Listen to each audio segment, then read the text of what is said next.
बोलवाके बिहारी लाल की। भव सागर चह पार सो पावा, राम कथा ताक्रह दृढ़ नावा। बोधि विश्राम सकल जनरंजन, राम कथा कलिक कलुष विभंजन। यदि भव सागर से पार जाना है तो राम की कथा में, कृष्ण की कथा में हमारा प्रेम होना अति आवश्यक है। बोधि विश्राम, बुद्धिमान होना कोई जरूरी नहीं है, ज्ञानी होना कोई जरूरी नहीं है, लेकिन भक्त होना जरूरी है।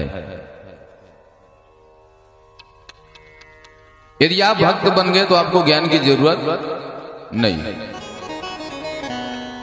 इसलिए आप पहले ज्ञानी मत बनिए, बुद्धिमान मत बनिए, पहले भक्त बनने की कोशिश कीजिए। यदि आपके अंदर भक्ति है तो ज्ञान तो अपने आप ही आ जाएगा। कैसे आएगा? भक्ति कौन है? माता। ज्ञान वैरागी कौन है? उनके बेटा, पुत्र। तो यदि भक्ति माँ है आपके साथ तो उनके बच्चे तो आएंगे ही आएंगे, है कि नहीं? और पता चले हम माँ को छोड़ दें, बच्चे के साथ में हो जाए, तो क्या ये भगवान की भक्ति मिल पाएगी? बच्चे तो बच्चे के हिसाब से चलेंगे ना। तो सर्वप्रथम आपके अंदर भक्ति होना अति आवश्यक है। आप मंत्र बोलना जानते हैं कि नहीं जानते हैं, पूजा करने जानते हैं कि नहीं जानते हैं, फर्क नहीं पड़ता।